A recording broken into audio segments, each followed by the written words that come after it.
Hello, welcome to the Positive Posting Conversation, the show about how to have a better relationship with your dog and cat. I'm Zazie Todd, author of the books Bark, Wag and Purr, and creator of Companion Animal Psychology blog. My co-host, Christy Benson, is a dog trainer and anthropologist, and she also works at the Academy for Dog Trainers. We can't give advice on your pet, so if you have concerns, see your dog trainer, cat behaviourist, or veterinarian as appropriate. Thanks for joining us today.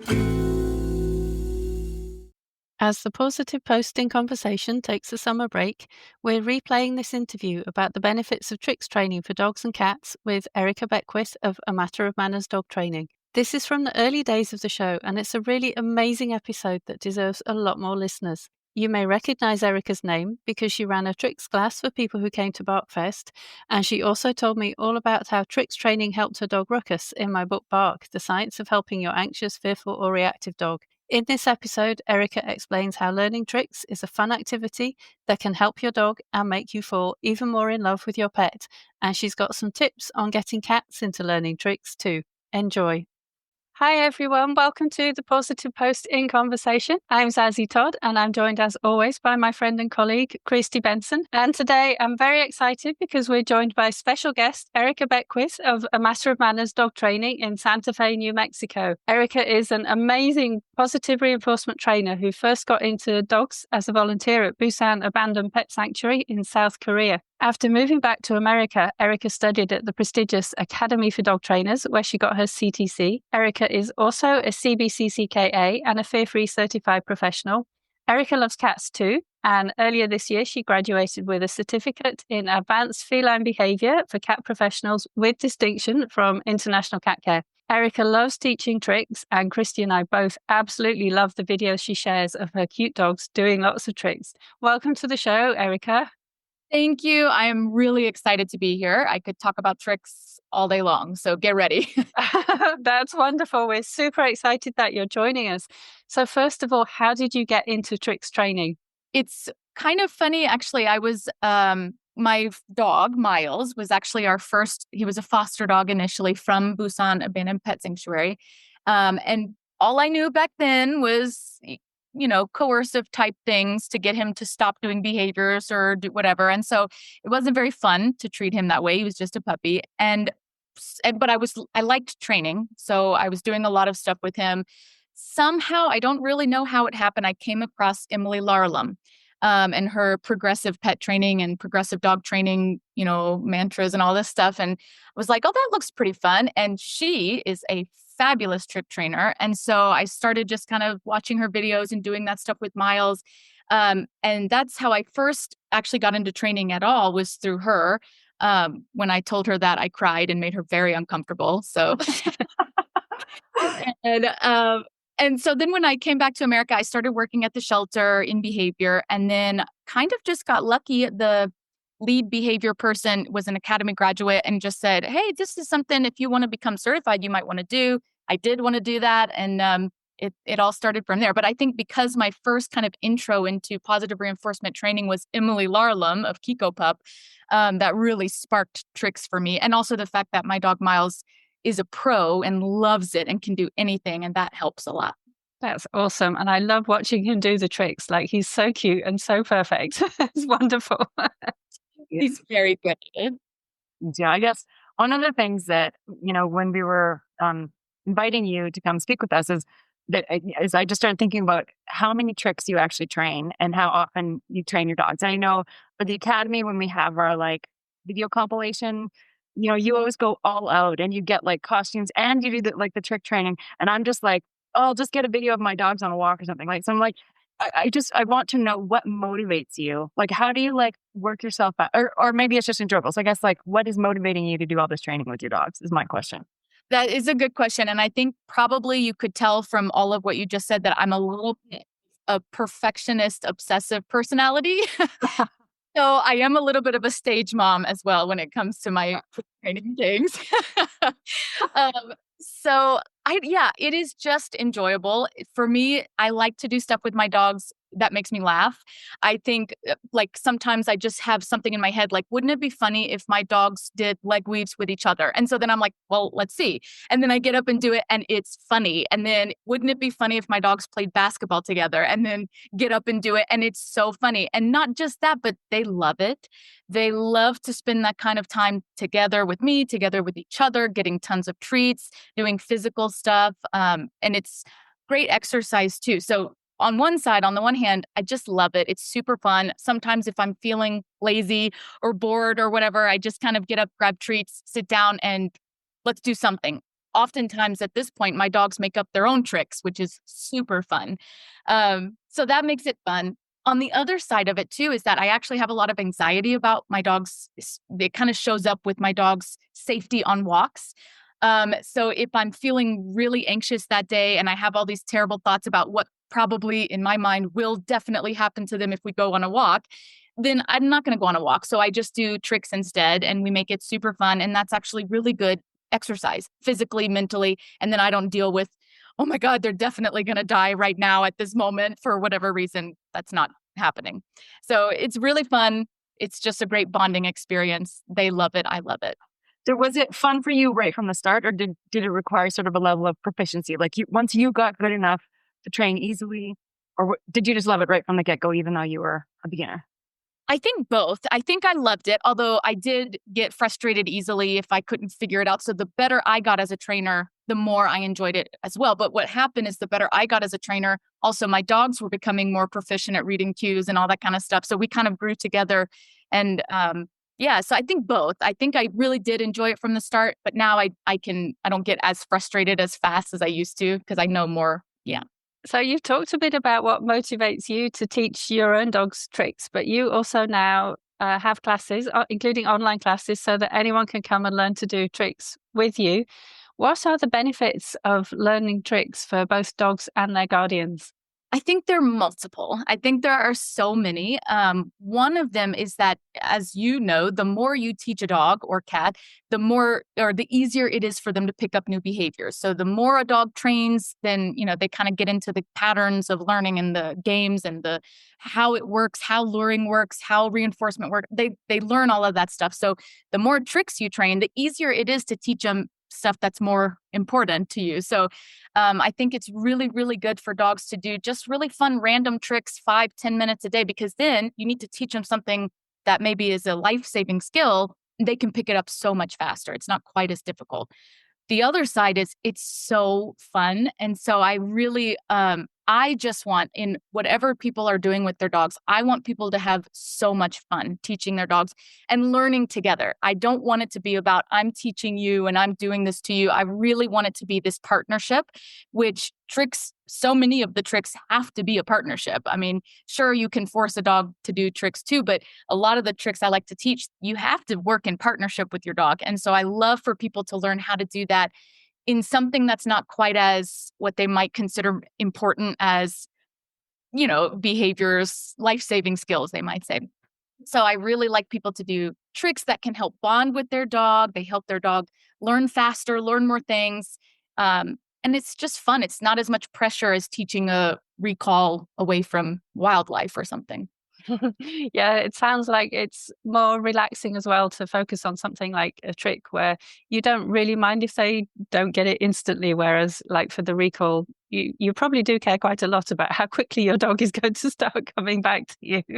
Yeah, yes, that's right. And I also think it's good too, because if your dog doesn't do a lot of training, or if they've done a lot of training in the past where they've gotten in trouble for stuff that's, offering new behaviors, I would really like people to do trick training where their dog learns that offering behaviors is really good. It's okay, it's fun, it's safe. And again, like you said, in a low pressure environment. And we're not doing this out in something that's like life or death training. We're doing this at home. It's super fun. It's low pressure. And teaching the dog, yeah, offer a behavior. I'll pay you for it, whatever it is. So I really like kind of free shaping stuff like that, where I just sit down and my dogs just offer a behavior and I go, okay, great. That's what we're doing today. And then they do it again. Great. That's what we're doing. And so it's really good and fun and healthy to watch dogs go from, I don't want to offer anything because it might be scary for me, or I don't know what it will get me, to a dog who goes, what about this? What about this? What about this? What about this? Does it make it harder in the future to learn precise tricks? Okay, sure. It's somewhat hard to teach Miles to do slow, precise tricks now because he wants to throw out 100 tricks in a second. But I love that. I think that's really healthy. Yeah, I love it when a dog does that too. It's for a fun time with your dogs. Yeah. If you like watching dogs, and I think pretty much that would describe all of us and probably most of Zazzy's audience. Yeah, so you teach a bunch of online tricks classes, which I'm absolutely going to take one of these times, maybe with my new puppy Archer. I won't be able to focus. I won't be able to do it. Neither will I probably, and probably Archer. So, you have like peekaboo and sit pretty and then chorus line kicking. And we were just wondering, what's your favorite trick to teach other people? Not to do with your dogs, but what do you like teaching other people? I've thought a lot about this because this is a really hard one because I have so many favorites. But I think what I've come down to is I really like teaching tricks to people that are really physically flashy. They're super physically cute that a dog does, but they're fairly easily learned. They're kind of fairly easily taught because I also like tricks that because they're flashy, because they're fast, it makes people giggle. It makes people smile. It also makes people really fall in love with their dog more and go, oh my God, my dog is so smart. I can't believe they can do that in 10 minutes, in an hour or whatever. They're already doing this really silly looking trick. And I also like tricks that allow for a little creative room that the dog can add their own flair because then we can watch. And I love that. I love when I say to people, just let's see what the dog does next. Let's see what kind of stuff they add onto it. Because then somebody's play dead can look so different from somebody else's play dead, where this dog does this dramatic entrance into the death and this dog does a full rollover, tongue lolling out. And it's really fun to let a dog be a little bit creative. So I think play dead is one of my favorites because it's easy. It's easier than people think usually a lot of the time. It's cute. And again, dogs can kind of come up with their own silliness, their own flares in that. I like take a selfie with me. I know I'm actually going to offer that class coming up here soon, but take a selfie is so cute. I like a trick that also allows like a lot of physical contact because people love to be physically in connection with their dog.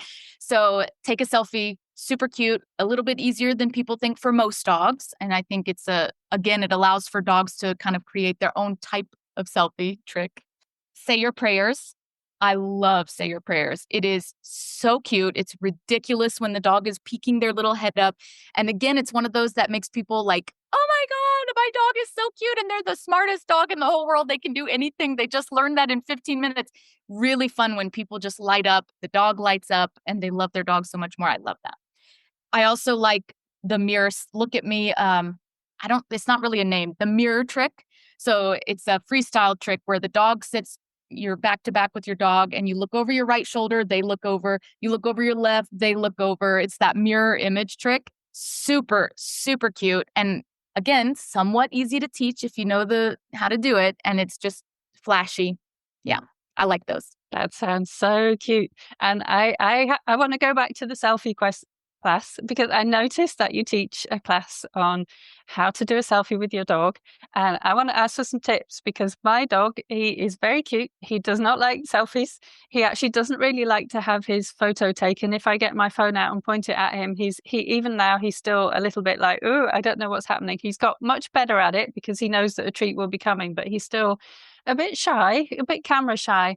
And in his case, it doesn't help that he's a senior and we know that he has some cognitive dysfunction. So he's also a bit of a slow learner, unfortunately, but he is very, very motivated by food. So if he knows there's food in it, he is very keen to find out how he is going to get that food. So I'm probably going to sign up for your class for next time you run it because it sounds like so much fun. But what are your tips for taking a selfie with your dog? I have a few. So I think what you kind of alluded to is also really important about tricks in that they're confidence boosters too. So you can teach him to do a trick while also teaching him to be comfortable getting his picture taken. Those things can happen in conjunction and it's really fun to see that.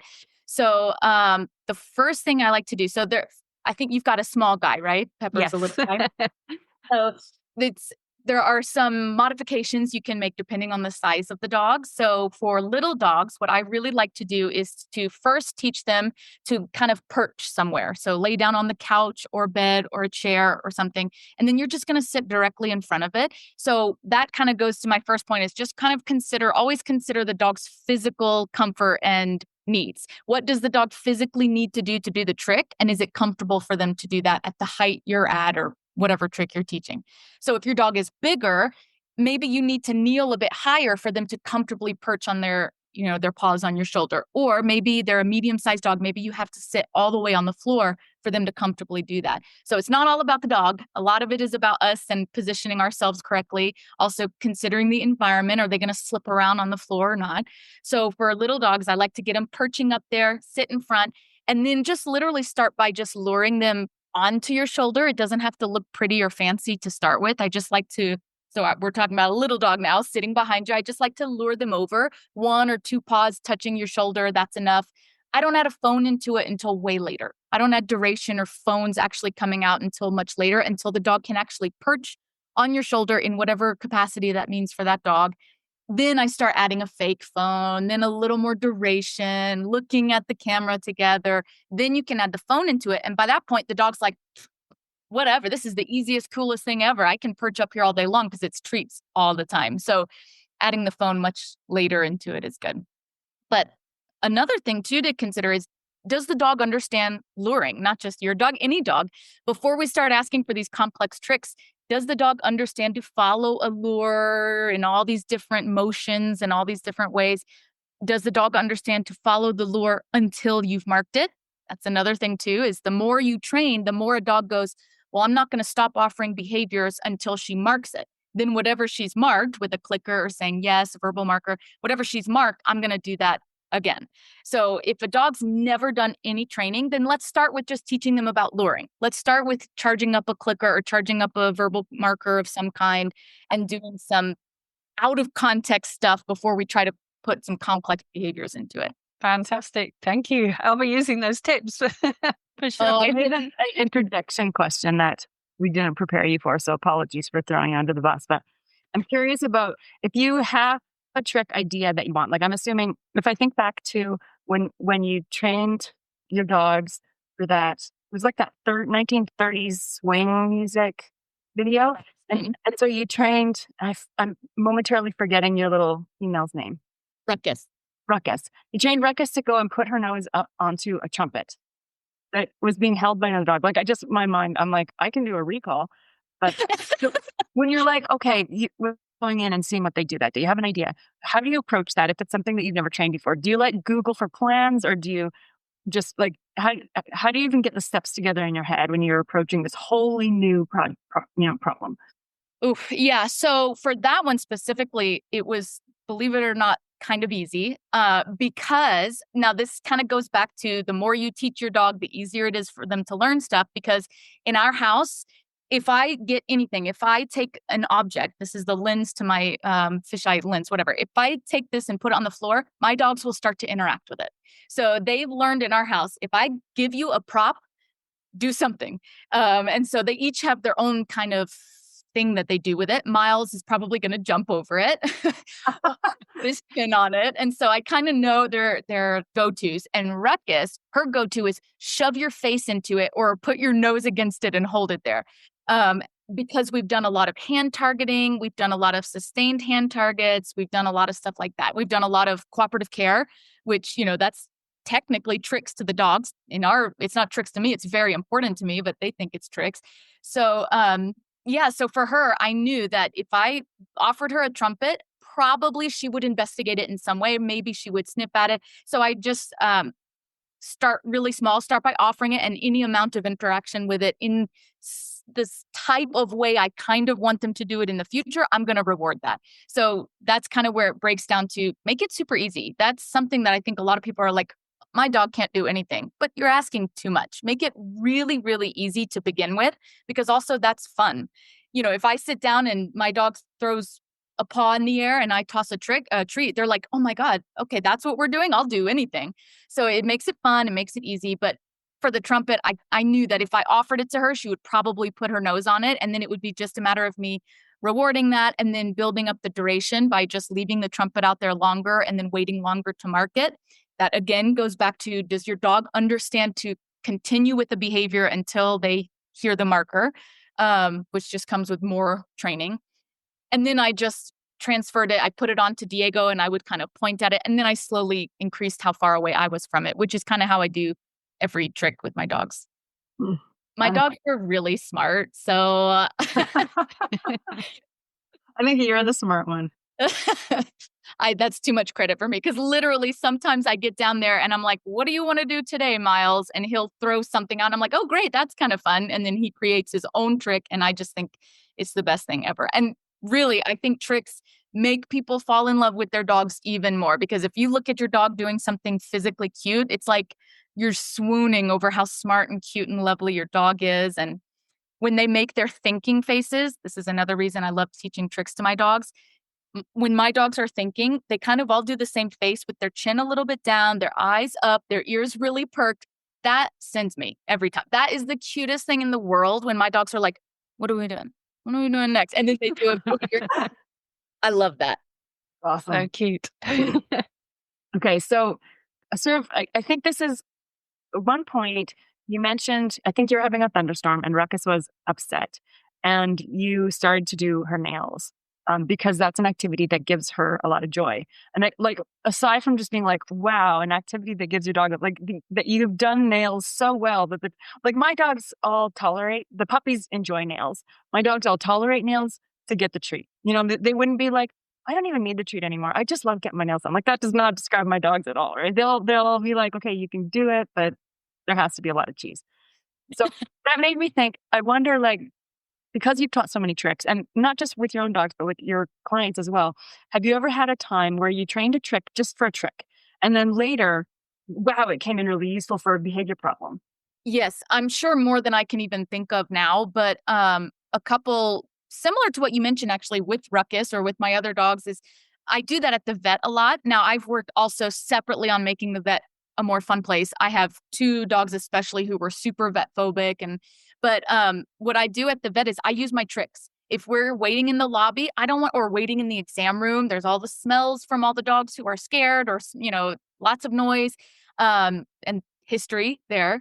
I don't want to just sit there with my dogs kind of stewing in that anxiety, the building anxiety, or me stewing in that building anxiety, which happens a lot. And so I can do tricks that they love to do. And you're right. There's stuff that just brings my dogs joy, or dogs joy, that I think is so important to give them that daily or every once in a while. My dogs really like performing tricks, and you can see it on their face, and you can see it when they're in the middle of the trick. Diego and his backup trick, I'm going to talk, that's one that's been a big help.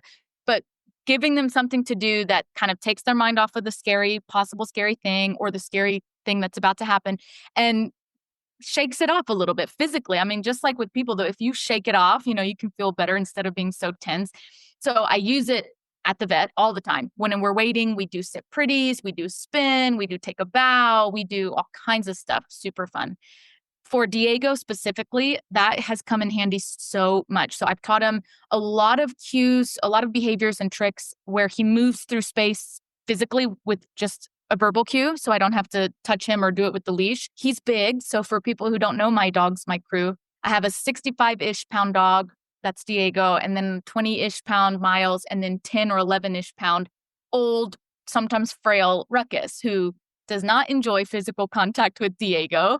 And Diego is a beautiful, wonderful idiot. And he's not very coordinated all the time. And so he can easily step on her, bump into her. And she does not like that, obviously.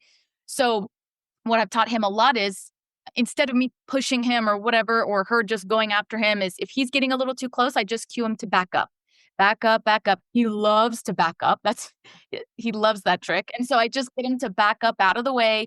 I use that on leash as well. He is always on a waist leash while my little dogs are in my hand. So if he's getting a little tangled, or he's kind of encroaching on Ruckus, sniffing, and might bump into her, which might send her into biting him, then I just cue him to back up, which just helps. I don't have to pull him with the leash. It really helps a lot. I use backup a lot with him. He thinks it's great. Do you find, I think you probably were alluding to this a little bit before about your dog's sort of preferred ways of interacting with an object that you put down, but do you find that your dogs, do you find and then like runways, your dogs have things that they like to do with their bodies already? And it's separate between dogs. Yeah, definitely. I think Ruckus is up for anything. So she's a little different. Literally, Ruckus will do anything, anytime. She's up for a party. Diego really prefers the methodical, slow, precise tricks. So he's really fun to teach the stuff like slowly cross your paws and hold them there. Now slowly do this. Now, he's really good at that.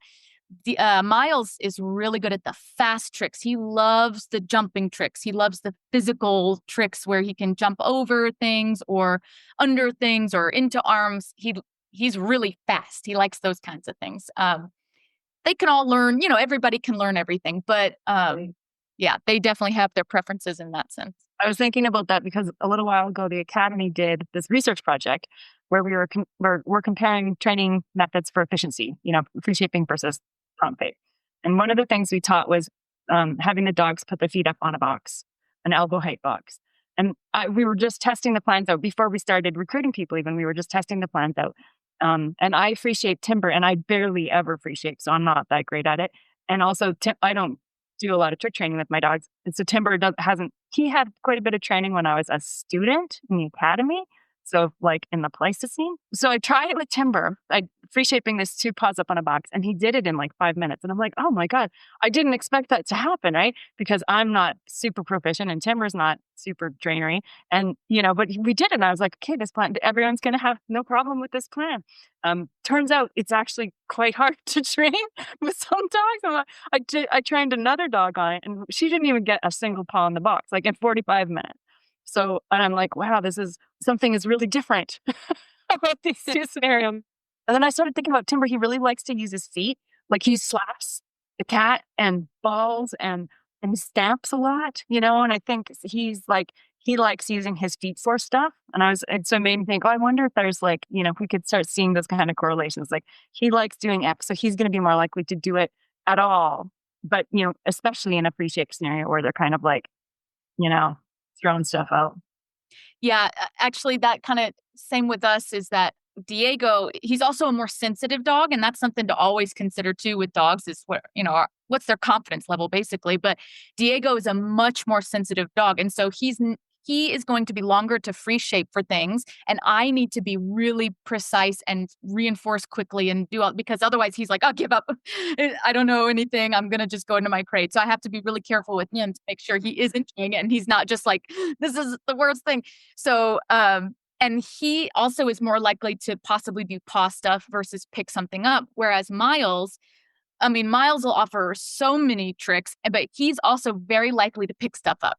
So like with his mouth versus maybe put his paws on it. So, although also, if you teach your dog something really well today, and then next week you try to teach something new, they're probably going to repeat the one they just learned. And so Miles, when he learned to back up onto a box, which was the prep for like handstands and stuff like that. So his favorite thing in the world, no matter what, if I put something behind him, he will back up forever with one leg just searching for something to put his paw on. So that's also something that he can do very easily. So silly. That's awesome. Fantastic. And we've been talking a lot about dogs so far, but you're also a cat person. I mean, all of us here also love cats as well as dogs. And you take cat cases for behavior consults and you do cat training. So these days, there's really an increasing awareness that cats can actually be trained. And I think teaching cats tricks is just as good for cats as it is for dogs. It's a nice, fun enrichment activity, especially if your cat is indoors only. So what are your tips for training cats?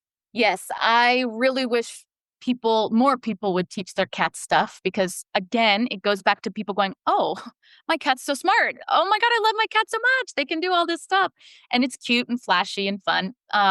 So a couple things for cats is, number one, train where they like to be. Train where they prefer to be. I think something that happens a lot maybe is that people go, well, I train my dog in the living room or on the kitchen floor, so my cat needs to come down and get down here and train with me.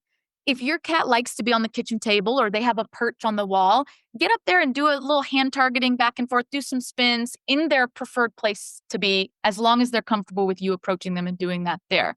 Eventually, they'll come down and ask for more training other places, but just train where they like to be rather than, moving them wherever you normally train your dog. Although that goes for your dog too. Just train where they prefer to be. But a couple other things too is kind of test out multiple types of reinforcers. So cats do learn the same way as dogs, but they may not prefer the same type of reinforcer or the same type of reinforcement delivery. So instead of giving the treat to the cat, maybe you put the treat down, or maybe you toss the treat so the cat can go and hunt it out. Although I wish people would do that more with dogs too. That's something I always recommend is change the delivery of the reinforcer. You can make it much more exciting for the animal of any kind. So for the cat, test out different things. Do they really love to be chin scratched or brushed or snuggled with? Or do they really love the lickable? The Churu cat treats are so fantastic. Or do they prefer the crunchy ones? Or what does the cat prefer? A quick game of, chasing something. Test out all those different things. Do it with your dog too. That helps too. But for cats especially. And again, changing the way you deliver that reinforcer can make a huge difference. I have had people go, oh, no, they don't like that treat. Do they not like it, or do they not like it from your hand? Because maybe that's a bit weird for them. So put it down or toss it, put it on a plate, whatever you need to do. Test it out. So offer freebies first is super important. Don't ask for all kinds of stuff right from the start. Remember, I said at the beginning that the more dogs learn, the easier it is for them to learn new stuff. Most of our cats have never been trained a day in their life. They have no idea what the training game is all about, how to earn reinforcers in a training situation. So we really want to start really, really easy and teach them, oh, if you touch my finger, which is literally right in front of your nose, and you probably would touch it anyway if I presented it, I'll give you a treat. If you stand up with your paws up in the air, which you would already do anyways, because it's one of your normal natural behaviors, I'll give you a treat for it. Now we have a cat who goes, ooh, okay, I can maybe manipulate this environment a little bit. Maybe I can put my paws up. Does that give me something? Maybe I can jump up here. Now we have a cat offering behavior to possibly attain reinforcement. Then we can start asking for a little more complex stuff. But stuff that's not complex for cats is spin. I love to teach cats spin. Sit pretty is so cute for cats, and I love that one. You have to be quick in your reinforcing your lure and then quickly removing it before they claw at you. But you need to do if you're fast. Yeah, I've noticed that Melina has a habit of clawing at me to get the treats when she's doing that. You have to be quick. Yeah. And you're so right too that most cats have never been trained before, and it makes such a difference really, because when you're working with a dog, well, they've typically been trained ever since they were a tiny puppy. So they've got this long history of doing behaviors and then getting treats. And we have to teach cats to get started with that really. Yeah. Yeah. And sometimes that's just as simple, just like I said, the dogs, it's just as simple as maybe just teaching them how to follow a lure. If cats have never been trained before and you start trying to lure them into a spin, they're going to be like, what? What is this? Why are you taking the food away? So teach them how to follow a lure. Literally, if your cat is nervous or they've never trained before and whatever, they're having a hard time, just start by having them take a step by following the lure with one step and give them a treat for it. Sometimes people are hesitant to do that because maybe they feel like they're treating too much. Who cares? They need to eat. It's fun for them to get food. You're going to build their trust and confidence like really fast if you are really generous with the food. And then you're going to be able to teach those advanced and more complex tricks later. And then it'll pay off later. You're not going to be always giving a treat for every step your cat takes. So be generous always, but be generous in the beginning especially. Well, I've loved all of those tips. And I think we could talk about tricks all day long, but we probably should move on to the next section. So we've got a couple of news items and then we're going to talk about books. So first of all, Christy, you had some exciting news about your courses recently. Yes, so I have 3 online courses and a couple more in the works. And they recently were sort of awarded CEUs, both for the Pet Professional Accreditation Board, which is for the accreditation arm of the PPG, and then the Certification Council for Professional Dog Trainers. So there's CEs available now for people who work through my courses. So that was exciting. Fantastic. That's great news. And the link to that will be in the show notes, along with links to Erica's courses and website as well. And so we'll move on to books. And I'm going to start with the Animal Book Club choice. And then I'll be asking each of you to share what you're reading at the moment. So this month, the Animal Book Club is reading Bitch on the Female of the Species by Lucy Cook. And it is absolutely fantastic. It's really fascinating. It basically starts from the argument that most of the research on animals has been very biased because it's come from a male perspective, and it has been looking for things like dominance amongst males of any species, whatever species the scientists happen to be looking at, and has not paid enough attention to the female of the species. And it's a really fantastic read, and it's got all kinds of different animals in it, like hyenas and spiders and so on. And so all about sex amongst animals, and it even has something towards the end about menopause and so on. And it's just a really fascinating read. And I think for anyone who has had to sit through biology, psychology, or zoology classes with a very sexist professor who has been all about how males are the best and females of whatever species are not much good, it's the perfect antidote to that. So that's Bitch by Lucy Cook, and it's a really, really interesting read. And that's what the Animal Book Club is reading in August. And so, Erica, I'm going to turn to you next and ask you to share with us a book that you've enjoyed reading recently. I thought about trying to look smart and have a different book, but I'm not going to do that. So the most recent book I finished was this one, I've Got You Under My Skin. I love Mary Higgins Clark. I love everything she writes. I love a crime book. I love a whodunit. I love a mystery novel. I love a trash. I read this in like 3 days on vacation. It's so fun. And this is, I think there's like 3 or 4 books in the series. So this was the book that I really enjoyed and that I finished most recently. Excellent. Thank you. Is that the first in the series or one later on?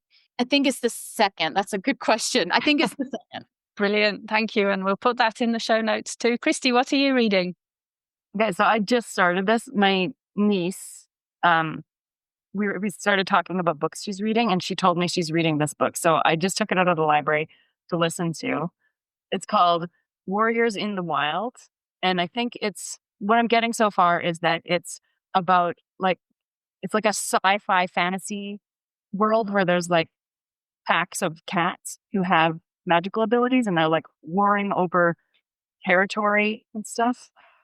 So that's what I've just started. Haven't got that far into it, but it's a little bit gory. I'm kind of like, really? This is what you're reading?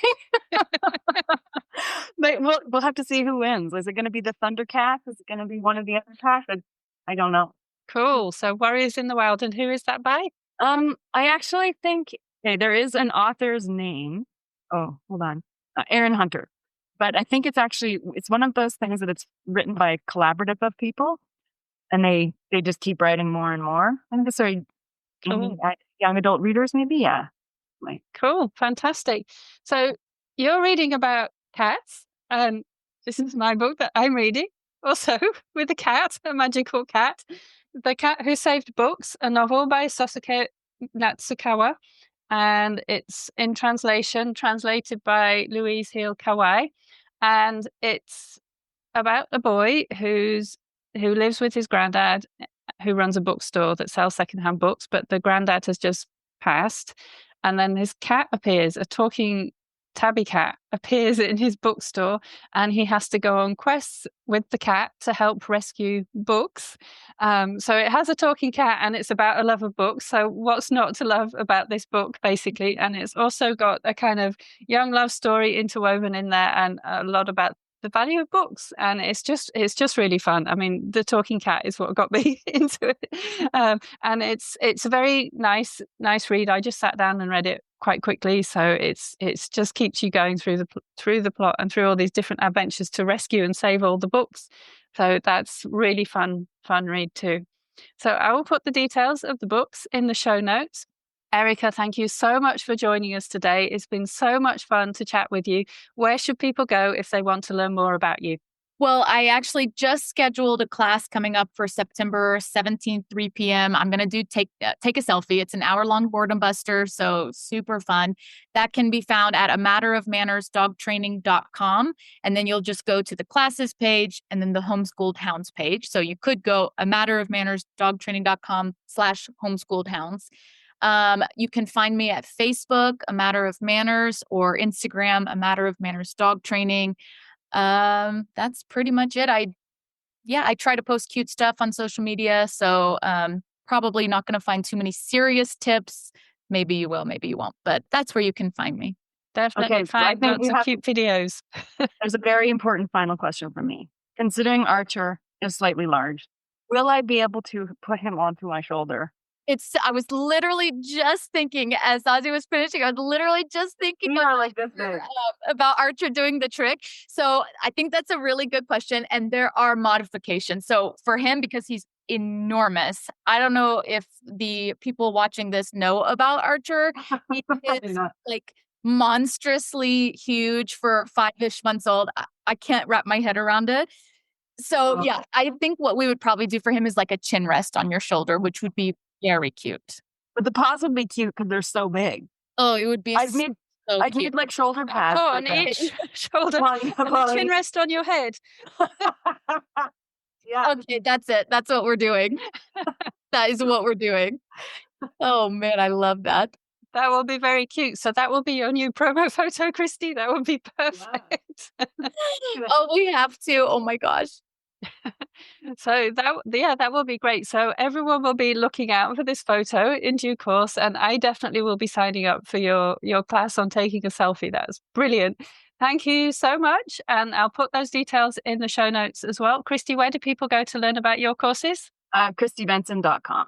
So perfect. This is listed there. Yeah. Thank you. And I'm at companionanimalpsychology.com, and my books Wagon Per are in all good bookstores.